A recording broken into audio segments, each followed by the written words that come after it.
हाँ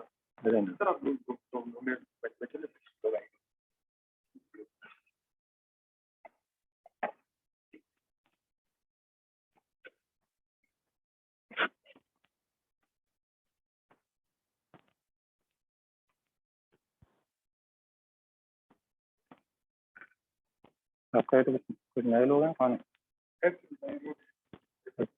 तो गुलाटी अजीत और नॉट द लास्ट टाइम अच्छा यू आर हाँ यू आर कोड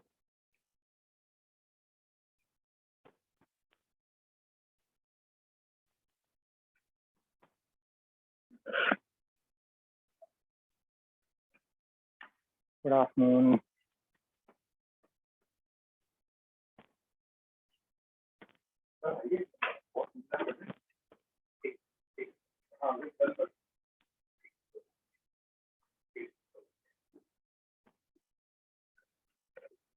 कौन 10 बल के साथ आ रहा है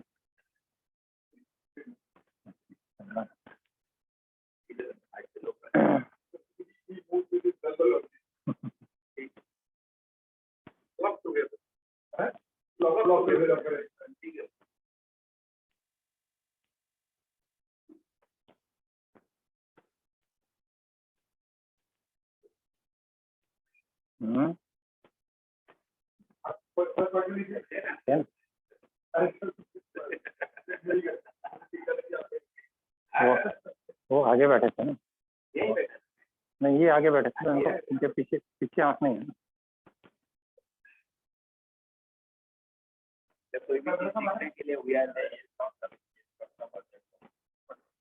कौन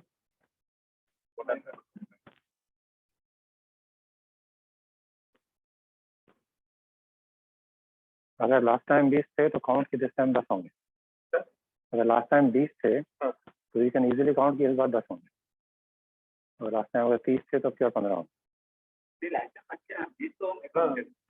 ज़्यादा थे इससे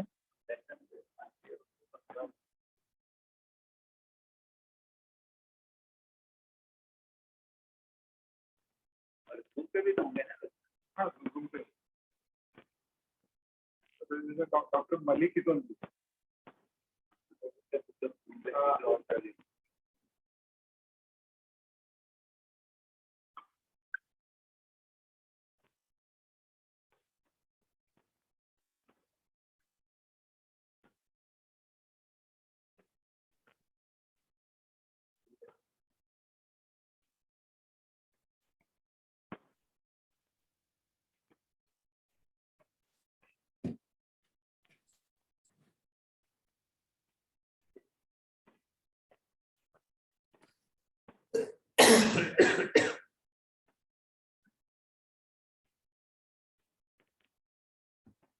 योग का अगर एक मतलब तो ये भी होता है ना कि हिंदी में योग बोलते हैं योग मतलब क्यों ना कुल योग बोलते हैं ना टोटल मतलब जुड़ गया एक और एक जुड़ योग गया मीन योग का एक ही मीन योग का एक ही मीन जो आदमी ने अपनी आत्मा परमात्मा से जोड़ ली या जिसके विचार से जुड़ तो वो योगी हो yoga is merger of the lesser जोड़ और एडिशन या merger of the lesser with the higher meaning तो वही हुआ अब लेसर क्या है और हायर क्या है is the big debate but yoga is merger of the lower with the higher और lesser with the higher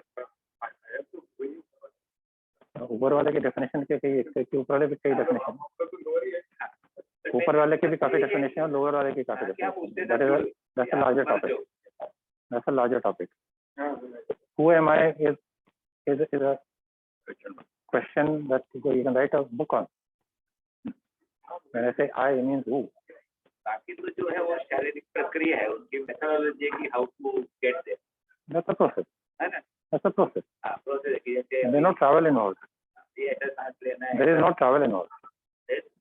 travel involved कि वहां तक जाना है ऐसा कुछ नहीं जाना है मतलब है इधर ही मतलब जो अप्रोच है इधर यानी कहाँ मेथोडोलॉजी है इधर यानी कहाँ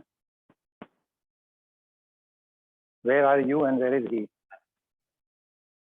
सब इधर ही है so that travel is from here to here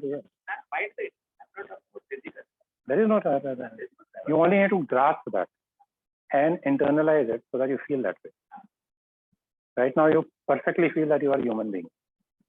Correct? Unshakable. I am human being is an unshakable feeling. Developing that same feeling that I am him, unshakable, without having to think about it. That is the process is from humanhood to godhood. Godhood, not godliness. Godliness तो है आपने. Godhood, that you are God. Or you are part of it. No, you are God. Not part of it, because that God is indivisible. So you cannot be a part. It is indivisible. So if it is indivisible, you cannot be a part. There is no part. There is only a whole. There is one whole. So how can you be a part of it? Either you are that or you are not that. That's all.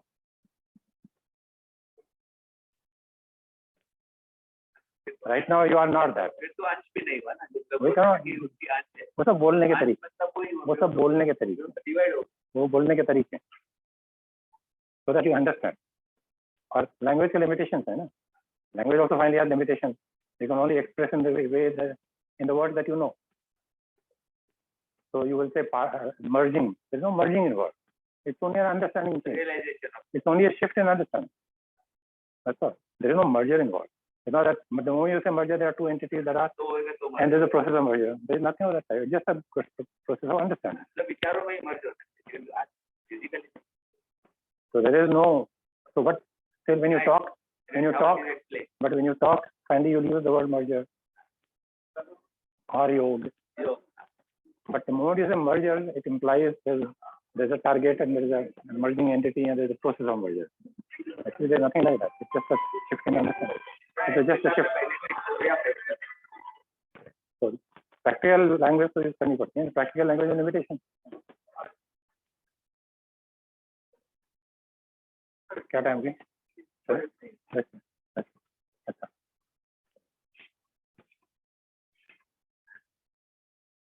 आप भूमिका बांधने वाले हो ना?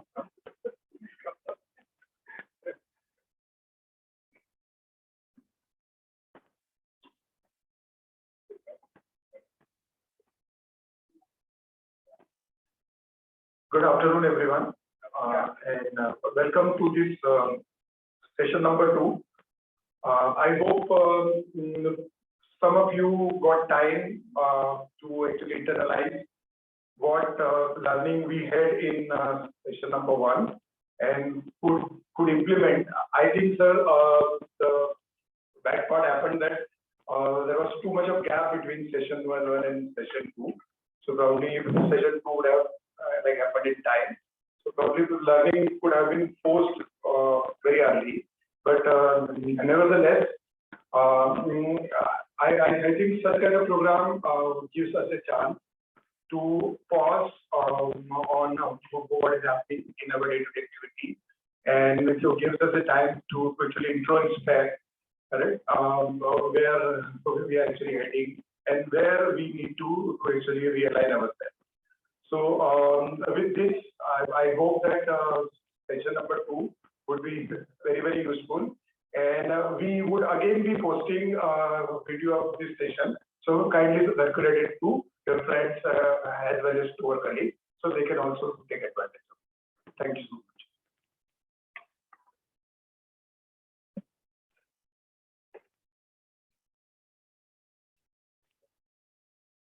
On?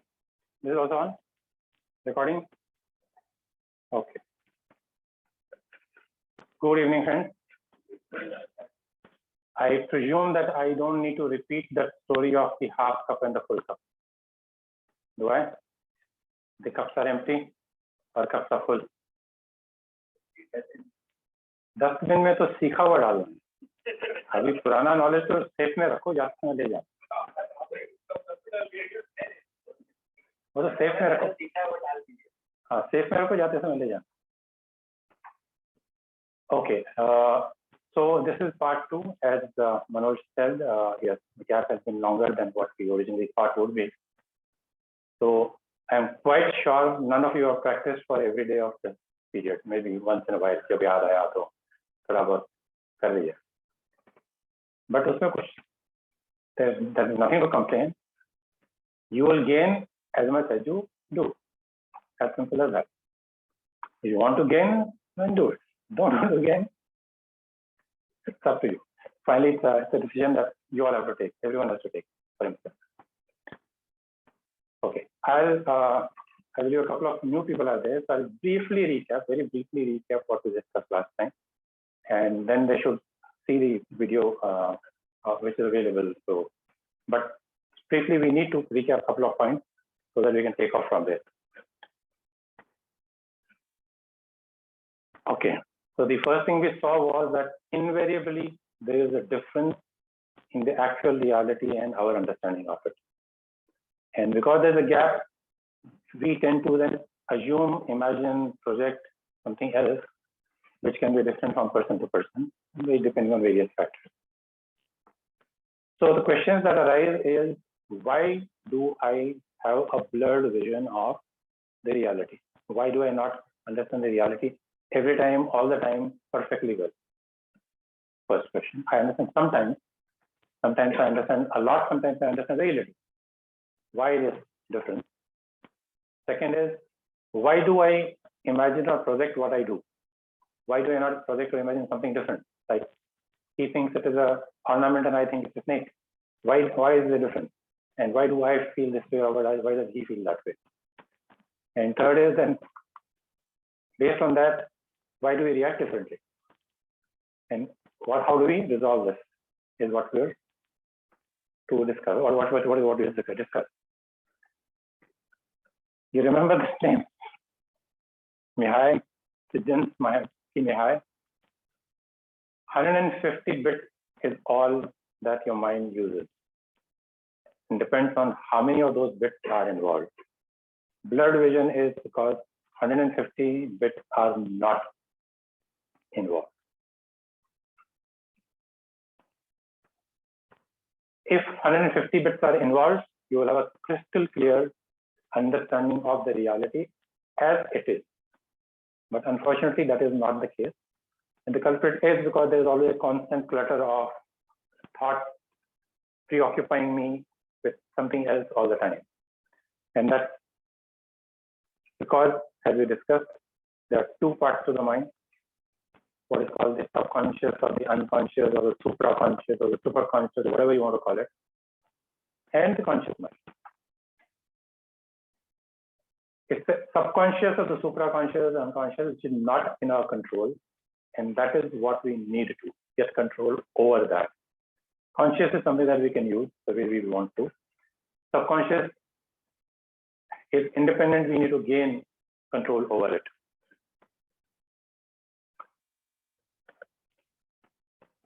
Oh, I'm still on the original. Sorry. So part 2, which is what we discussed. Okay. We also discussed that the mind is the problem and the tool available to resolve that problem is also the mind. There is no external tool that is going to work on the mind. So you have to use the mind itself to correct itself. How is that possible? Because the mind has various facets. We can call them parts, we can call them aspects, we can call them facets, call them whatever, roles, functions, whatever. There is one side of my mind, which is what we call mind, and that's how we get the name mind. The role, okay, so we'll come to the role, the mind. There is another which is intellect. Intellect is the one that is determinative, decisive, it knows, and it can decide. Intellect is the one that we need to harness. Intellect is the one that can control the mind. But intellect can also be overpowered by mind if we do not empower the intellect or make it powerful enough. So it's intellect that needs to be used to control the mind. There's memory that stores every single impression arising out of every single experience that we go through. It's a continuous CCTV camera inserted inside you, not outside. So it doesn't record your external behavior. It records exactly what is in your mind at that time. You may be saying whatever, you may be behaving whatever way. It records your mental impression, not your external behavior. External behavior is recorded by these cameras. And to complicate all this is what our universal Aadhaar number, which we keep putting on everything. Mine, me, mera. We have this habit of putting that number on everything. And that's where most of the complications arise.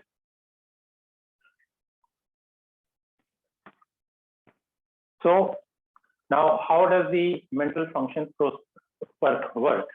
What are the roles of mind, intellect, memory, etc.? Everything starts with an input coming in. Input comes from 6 sources. 5 sources are outward focused, so they come from outside. And the 6th source is inward focus, where it comes from the mind itself. Mind itself keeps generating thought without any external input.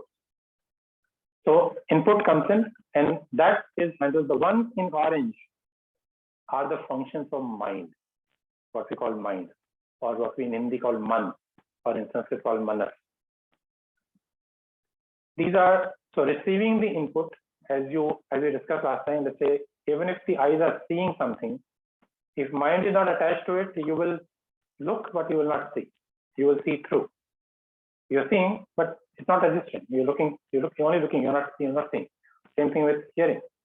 I will hear, but not listen. Things will fall in my ear, but it's not registered. So mind needs to be attached.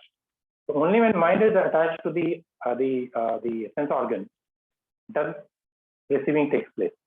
So it's the mind that receives the input, and that is all it does. Takes it to the intellect, which refers to memory, and try to recognize from past experience. Have I experienced this before? Do I recognize it? And then memory recognizes it or does not recognize. Based on that, the intellect does an evaluation. Good, bad, right, wrong, now, later, whatever. And then, based on that analysis, mind again jumps in. As I give you the example of the LP record, the moment recognition takes place and evaluation takes place, mind takes you, the subconscious mind immediately jumps up and takes it on the beaten track. The track which is constantly being used becomes deeper and deeper, so it takes you on the beaten track. And you get carried away by your tendencies, by your subconscious, and you start reacting the same way as you would do in the past, whether right or wrong. So what the intellect has done is left aside, and we go down. The response, again, is something that intellect formulates, but mind again can respond differently. As we discussed last time, Mr. Sinha, my intellect tells him don't smoke, but mind says, did I ask you? You do your job, I am doing my job. I will do what I want to do. So mind may or may not, depending on how powerful the intellect is. So action again is the function of mind, because mind is the one that interacts with the organs. So sense organs it interacts with, and action organs it interacts with. So it then gets the organ to act. It will tell his hand, take out the cigarette, take out the cigarette. So mind is at both ends, and it's right in the middle playing havoc. So issues can be at the either end, or issues can be in the middle, but problems are with the mind. And we have to use the intellect to tackle this. Now, let's look at what the problem areas we discussed last time and what are the solutions that we discussed for it last time. When the problem is with the incomplete input or distorted input, that blurred vision, the solution lies in focusing all those 150 bits of attention on that input. Now, questions should arise. If they have not arisen in your mind, I will raise them. If my mind is constantly engaged in what I'm doing, then when will I think? When will I get my ideas? Because I get ideas, I get my brightest ideas in the morning when I'm sitting in the toilet. Now, what should I do? Should I concentrate on the toilet or should I think? You are telling me that I need to focus 150 bits on what I'm doing. But my brightest ideas come at that time. So what is the solution? The solution is simple. Sequence them. Whatever you're doing, do 150 bits. You want to think, switch over to thinking and put 150 bits again in that thinking. Do not divide. Switch from this to this, this to this, this to this, this to this. If you have to do it 100 times, do it 100 times. But with all 150 bits. Jump from here to here, here to here. Same thing applies to I do multitasking. I have to divide my 150 bits. There's no, life is not simple that I do only one thing at a time. I have 100 things to do. Same solution. Do multitasking, but jump from one to another with 150 bits. The focus should be 100% in everything that you do. And it's quite possible. Mind is extremely fast. Extremely fast. You can never imagine the speed of the mind. It can only need to train yourself that you need to shift with that entire 150 bits from here to there to here. You can do it multiple times, back and forth, and mind is completely capable of doing that. It's only a question of training myself that way. I tend to divide instead of shifting. What is required is shifting rather than divide. So I have 20 bits here and 20 bits here and 30 bits here. And sometimes only 2 bits, as we call it, my 2-bit idea. Because the mind is only 2 bits in it. Use 150 bits. Do not use those 2 bits. It's a question of training.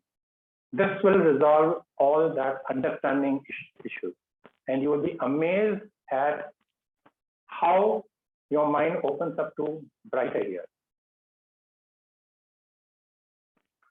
Now, you must have noticed sometimes your brightest ideas come when you're not thinking about it. Right? Now, when mind is occupied in something, that havoc it is creating with the intellect is not there. Intellect is absolutely free. That's the time the brightest idea comes. Because if intellect is not impacted by the mind in any way, it's not the idea. Because as I said, solutions lie at the intellect. Intellect is the one that gives you solution. Intellect is the one that gives you decision. Not the mind. Mind only keeps, yes, sir, should I not, right, wrong, now, later, here, there. It can never decide. It's intellect that can decide if you allow it to function 100%. So if you focus your mind 100% in something, intellect is free to think. So you don't need to worry as to when I will think, when will I get ideas. Ideas will jump up. Ideas will come. And most likely they will come as right ideas, right ideas.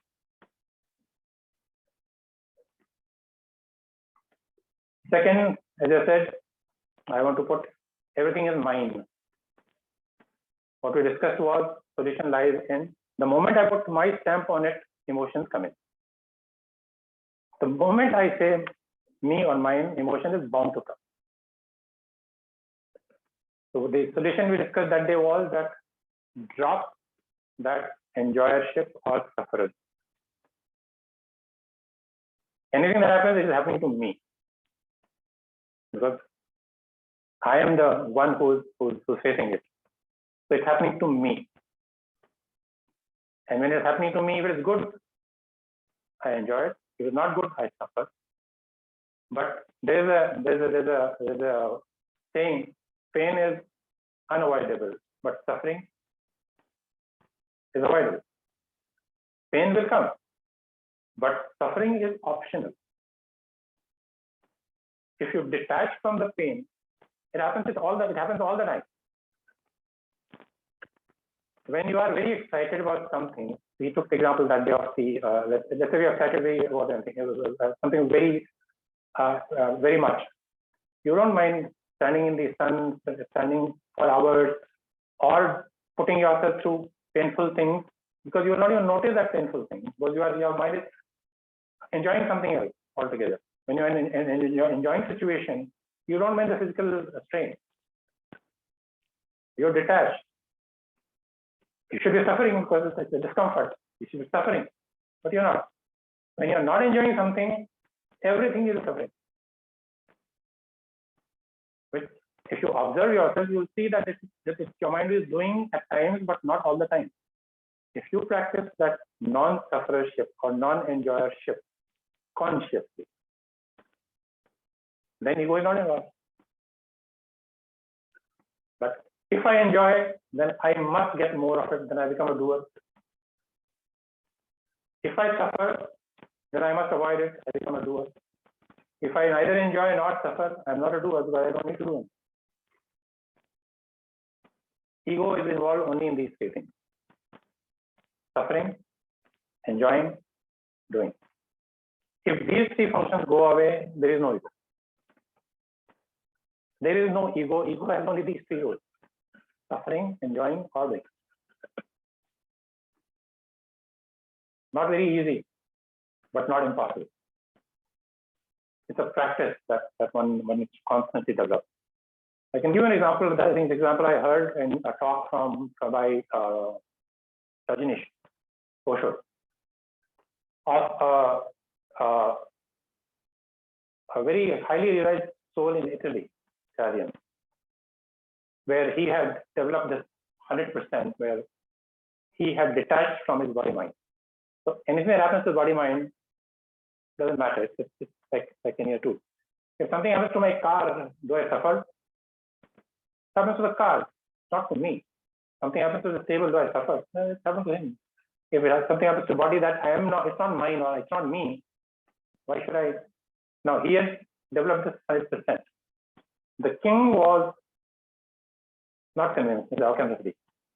Cannot be. The king was an arrogant king, so it has anything. So one day he decided to call him. He said, "Let me see how he claims that he is completely detached. He is not." So he said, he called a strong person and said, "Break his arm." So he broke his arm. There's no change in any expression on his face. Break his other arm. No change. Break his legs. No change. King was completely confused as to what do you do, and he didn't know what more to do. So after a while, I'm forgetting his name. So after a while, he asked, "Have you finished with the body? Then I can take it away." He has absolutely no pain on breaking of those limbs because he is detached from the body completely. It's a mental process. That's all. Just as you do it sometimes subconsciously. You don't, the discomfort or pain of body is not affecting you at all. It's there, but it's not. You realize only later, oh, so I need to change. I need to shift my posture, or I need to do this, or I need to do that. So that's an extreme, but it's something that we need to develop. Once you develop that, the play of ego will automatically reduce.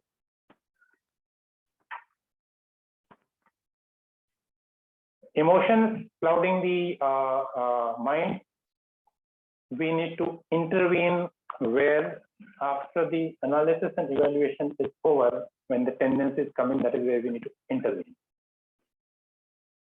Now again, a question should arise. Oh, okay. On the ego itself, an interesting question. I think Mr. Pandey asked me this question later. And that if I have to drop enjoyership, sufferership, why not drop only sufferership and keep enjoyership?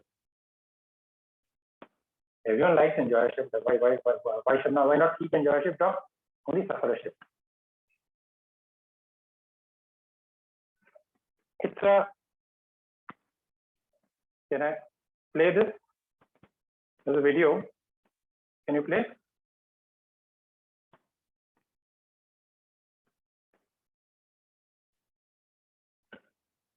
Sound?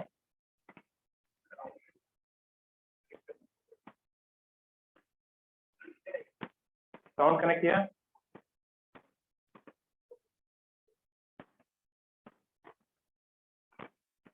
Okay. This is a WhatsApp clip I received from somebody.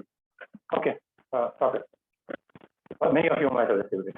This lady is asking to a Jain Muni that at times, somebody says something bad about you to you, you get very upset. And that's normally what happens. You all get very upset. How to deal with it? So he's giving 3 pieces of advice. First piece of advice is saying that, look, you don't get upset because he's saying. You get upset because you listen. You don't get upset because he's saying. You get upset because you listen. If you don't listen, you will not get upset. One. Second, he says is that make a choice when there's bad odor outside. What do? Shut the window. Or there's smoke outside, you shut the window. So shut your mind when something is bad. Open your mind when something is good. That's what, as he said, retain enjoyership, leave sufferership. Third is giving his example, okay, on the road, if you meet a mentally, let's say, challenged person and he abuses you, do you take it to heart? Do you feel bad about it? Because you convince yourself that he is mentally imbalanced. He's not. So you're not attached to yourself. That's why you don't. Now this part, open the windows when it's nice outside and close the windows or when it's not, is that a sound advice? It's the same question. Why not I drop only sufferership but keep enjoyership? So open the windows when there's nice fragrance, close it when there's odor. Problem is, if you do that, then you will get attached to that enjoyership. And your subconscious mind will get addicted and will take you on that track every time. So both are a problem. You need to drop both. If you don't have no enjoyership, you have no sufferership, there is no attachment to either. And then you're detached, then your mind is free. But it's the natural question. I was not surprised when he asked that question. This happens most of the time. Okay, so we were on that point of intervening. Intervening after the analysis is over. The question that should arise is, when do I know? How I don't watch my mental process. And how do I watch my mental process to know that this is where I need to intervene? Because this is mental process is incomprehensible. I can't figure out every time, every thought comes when to intervene. It's a very difficult proposition, but it's not something tangible. So how do I know when to intervene? Which is a question. To that, the answer comes from, very interesting, it comes from Gautama the Buddha. There have been many Buddhas in the past, the last one being Gautama. He, firstly, answering the question of ego. When he says, I say me, I. When he sat down in his final meditation, when he received his Bodhi, Nirvana, as you call it, under the famous people tree in Buddha Gaya, and he finally sat with determination that either today or either I receive Bodhi or I let this body decay and die. I am not getting out of my meditation till I reach wherever I need to reach. And when he came out of it, he described that at the deepest end of the concentration or the meditation, he could see and feel very clearly that the body, this we know by quantum science, all of us, that everything is nothing but a bundle of atoms. Everything is a bundle of atoms. Finally, you can break it down into atoms. Same as the case with your body. It's made of atoms. Every single cell of your body is made of atoms. And he says, at the deepest end of my meditation, what I realized, what I saw was everything, the body, and everything outside is nothing but a bundle of waves, vibrations, atoms, subatomic particles, constantly taking birth, constantly dying, constantly taking birth, constantly dying, taking birth, constantly dying. He has described as 100,000 lakh times in the time I blink my eyes. That is the rate at which the body changes. Now, which of those is I? The moment I say I, my body has changed a billion times. Every single cell in my body has changed a billion times. Which I am I talking about? Which of those vibrations or those atomic particles is I? It has died so many times and reborn so many times. Which is I? There is no I. It's only a mental notion that we carry, the ego that we carry, that is I. The Nobel Prize winner physicist, Alvarez, yeah, the one who made the bombs that were dropped in Nagasaki in Hiroshima. He did a research on this aspect as to what is the rate of death and rebirth of atoms in a second. And he devised an instrument to measure that. And he confirmed that in 1 second, the atom dies and is recreated 1 followed by 22 zeros times. What Buddha says 100,000 lakh times is what he measured as 1 followed by 22 zeros times the atom changes in 1 second. That is the rate at which you are changing. That is the rate at which you are dying. Now, which I are we talking about? Now, this is something that one is intellectually understanding. This is what Buddha emphasizes on. That intellectual understanding is one part, but when you experience that, your understanding is at a completely different level. So that is unshakable. You can never think of anything permanent. There's nothing in this world that is permanent. If your own body, which seems solid for 100 years, that will take 100 years to die, it's dying billions of times every moment. So there is nothing permanent. But once you're convinced that there is nothing permanent, then how to intervene? There's a way. The second part of his explanation was that in this process that we talk about, it works on this.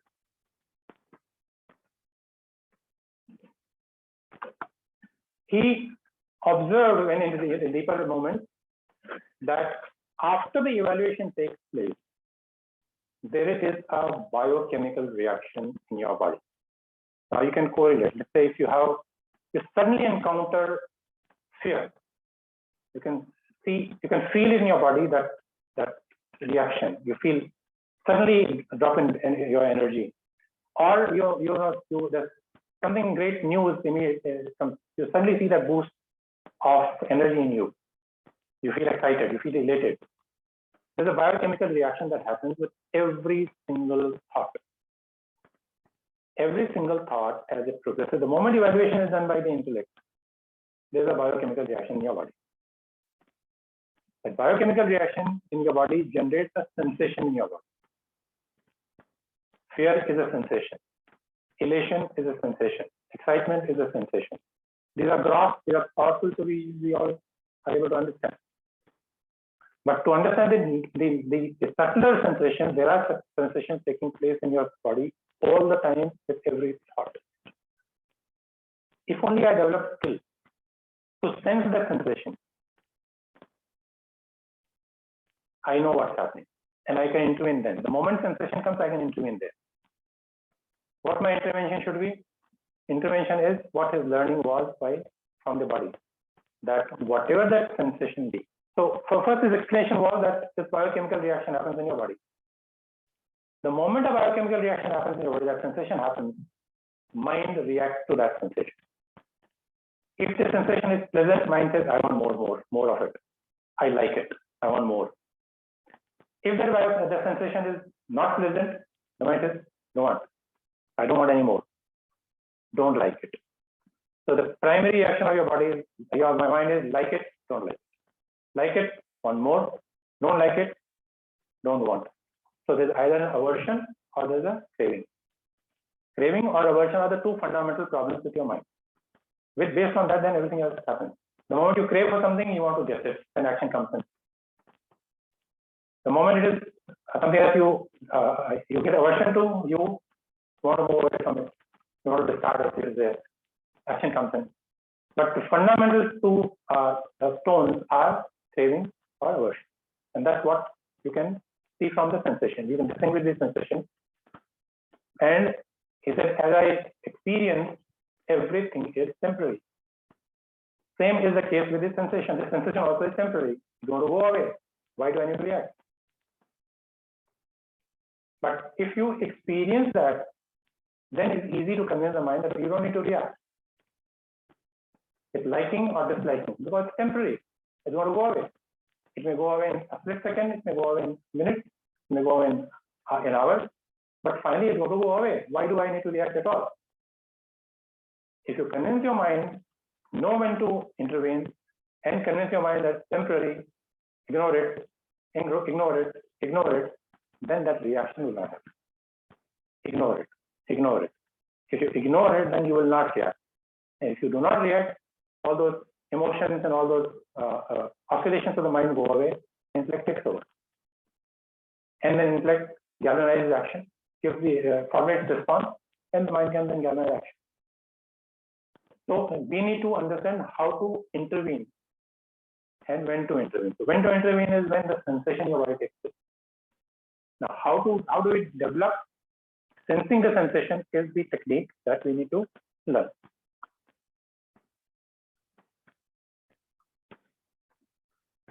So that was the last question. That completes the question that arrived. Okay. So this we have understood the additional step in the process, which is a contribution of Gautam Buddha, which is a very significant contribution. Then we come to what do I do? How do I develop this technique? So we come to practice. In the first part, we saw that pranayama is important because at the gross body level, it's the breath that takes me to the mind. Mind influences breath, breath influences mind. So pranayama is important. We need to practice in whatever form we want to do. We last time also discussed that conscious living, that is 150 bits in whatever we do, is important, but that's also training the mind. Then you're concentrating your mind in whatever you're doing, then it is not going anywhere else.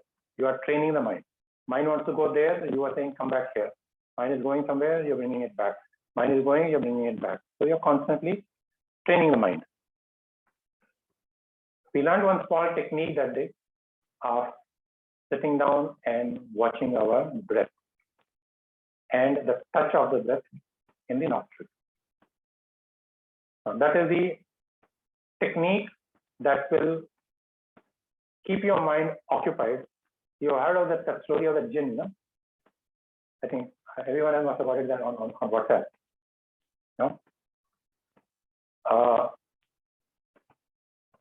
Somebody went to a realized person and said, I want something that will do everything for me.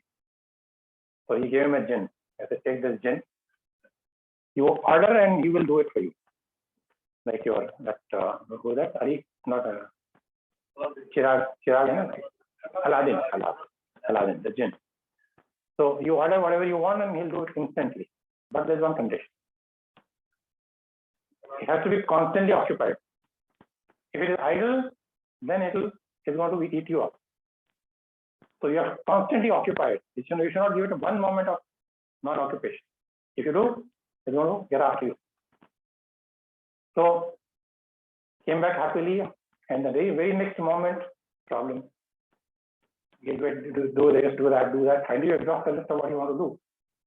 Now what? He went back to him. What do I do? So he said, do one thing. Now it's given to you. I can't take it back. Put a tall pole in your courtyard. until the gym.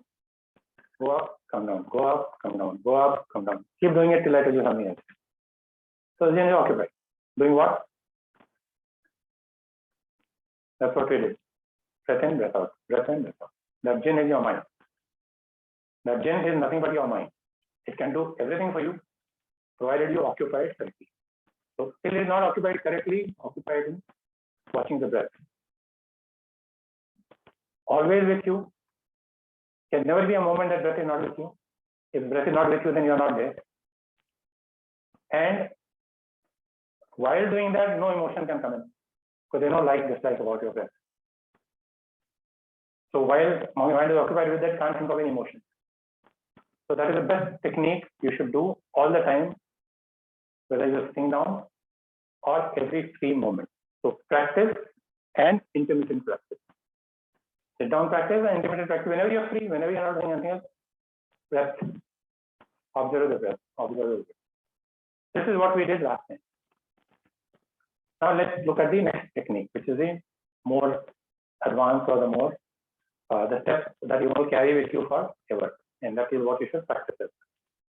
Now this is also part of first step of meditation. Now let's look at meditation. Meditation that is classically taught to us by, I told you, Patanjali or Shiva or Krishna or the greatest yogis, is what is repeated various places. I have taken it from Bhagavad Gita, where it's available in simplest form. Bhagavad Gita chapter 6, verse 12, 11 tells you where to sit, how to sit, what kind of asanas, etc., etc. And 12 onwards, it tells you how to meditate. Having made the mind one-pointed. If you remember, we discussed last time, meditation has 4 parts. Pratyahar, Dharana, Dhyan, Samadhi. Pratyahar is withdrawing your mind from external world.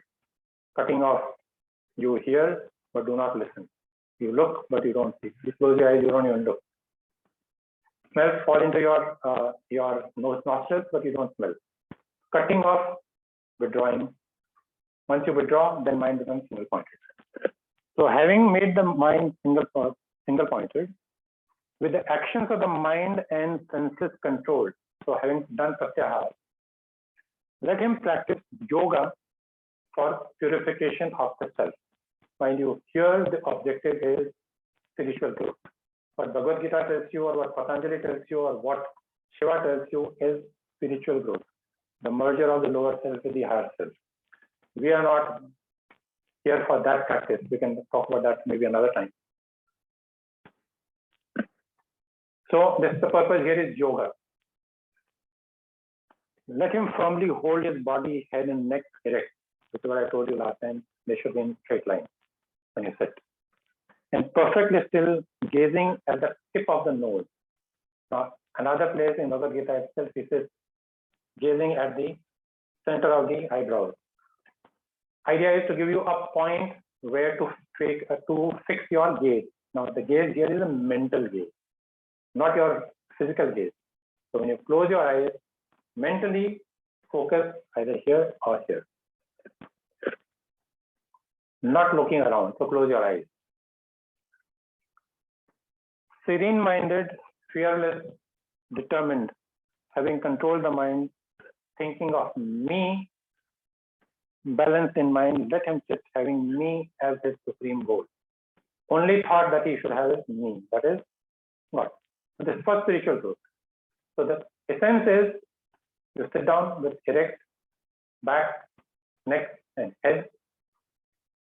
Disconnect from the external world. Single point in mind, mental gaze at one point, which was earlier the mental gaze was on the nostrils, where you were gazing the breath coming in and going out. From instead of nostrils, now you are bringing to a point. The point can be here, can be here, can be here, whatever. But now instead of an area, what we were doing earlier was an area where we were gazing our breath coming in, going out. Now you're fixing it at a point which makes your mind even sharper. So you can take whichever point you want to. tip of the nose is not necessary. And then hold a thought. Now, here the thought happens to be, think of the God, because there's a spiritual growth. Now, that is not our objective today. That's a different discussion. We want to develop focused and concentrated mind so that our mind mental clutter goes away, and then we do that 150 bits into whatever we do and allow the intellect to function rather than the mind. So we will follow the technique that Buddha talks about. That is the sensation that takes place in your body. The moment there's a thought, a sensation takes place in your body, we will focus on the sensation, which is more easier to focus on because it's a body sensation. Then thinking of an abstract thing. Thinking of God is abstract. Even if you think of God, you start thinking of a form or a name or a symbol or a sound. You can never not think of the abstract God. But let's leave that out. We will focus our mind on body sensation. So the practice for today, which is actual meditation, that was a preparatory step to bring your mind under control, focus it. Now, same way we sit on the chair with back off the back, your back off the chair back, erect, close eyes, disconnect from the external world, mentally fix your gaze on the, let's say, follow the tip of the nose mentally, and then start with a part of your body.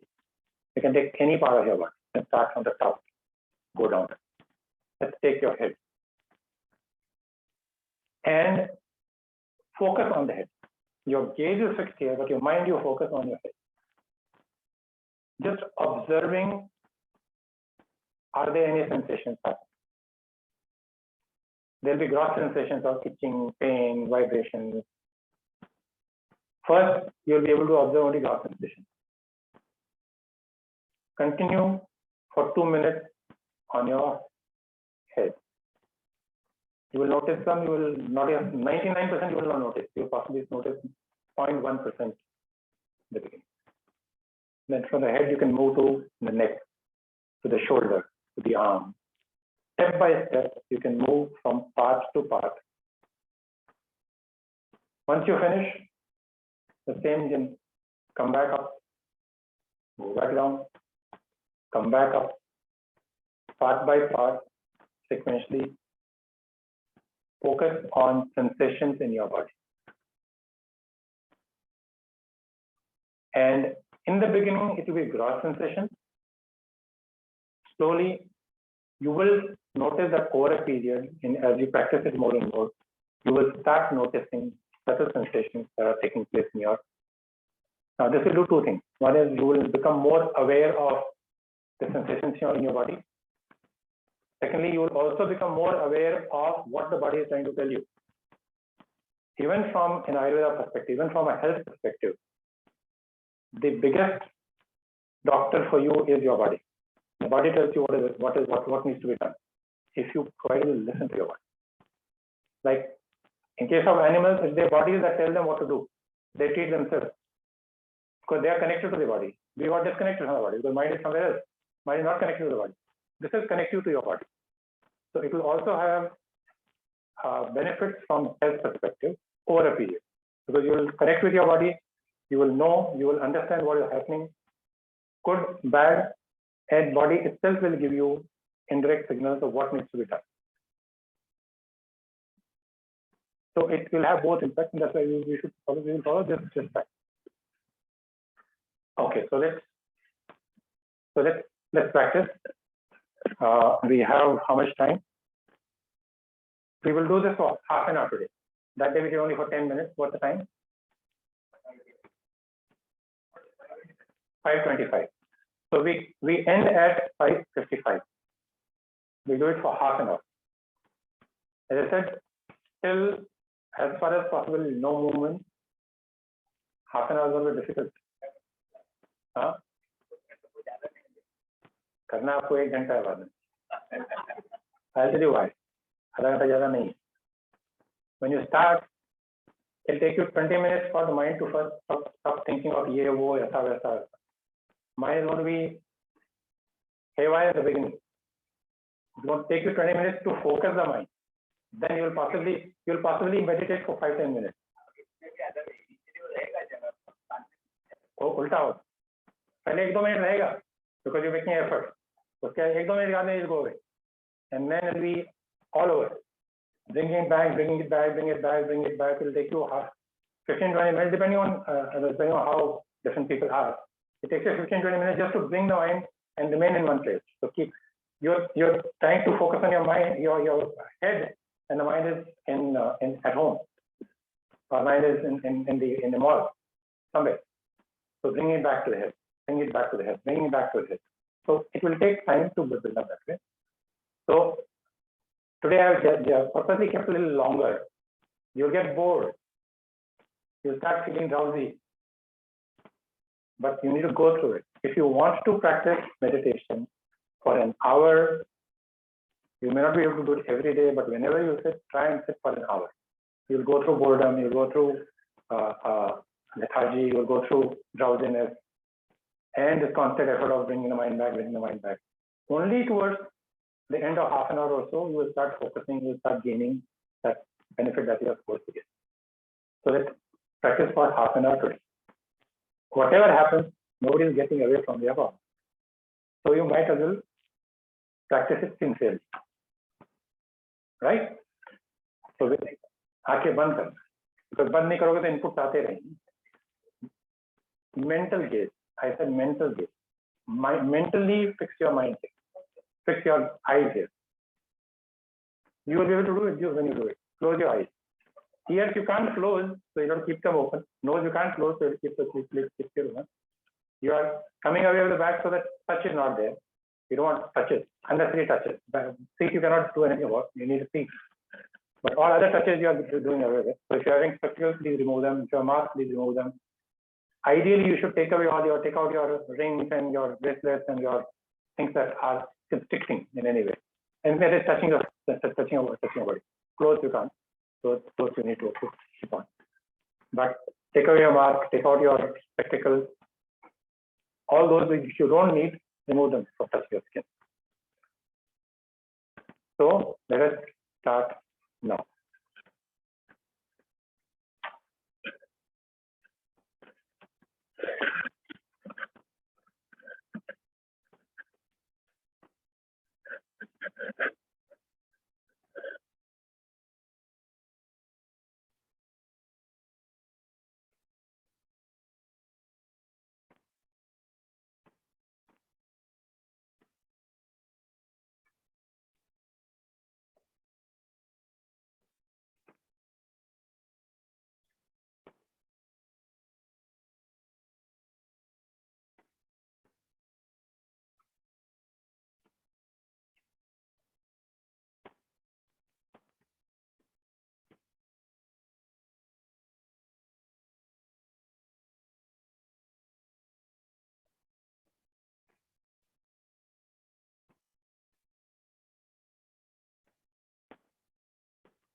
Okay. Let's slowly come out of this. I have ended it at 20 minutes, although I threatened you that we'll do it for 30 minutes. Because I know that some of you, I know that anybody here who needs to catch a bus, the buses leave at time. Now, this is only a sample. If you really want to benefit out of it, try and do it for an hour, whenever you do it.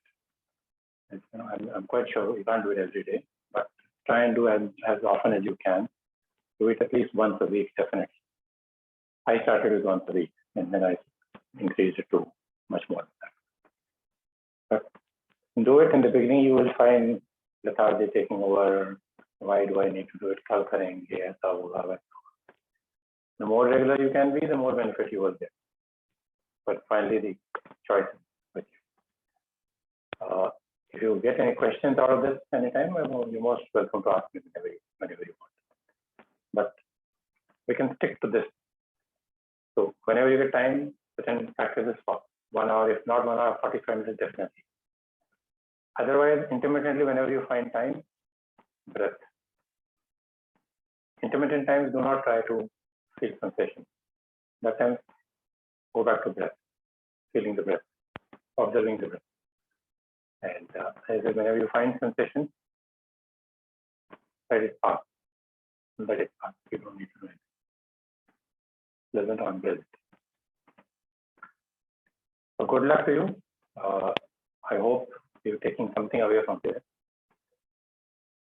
and you will try and benefit yourself. Thank you. Thank you, sir. Thank you.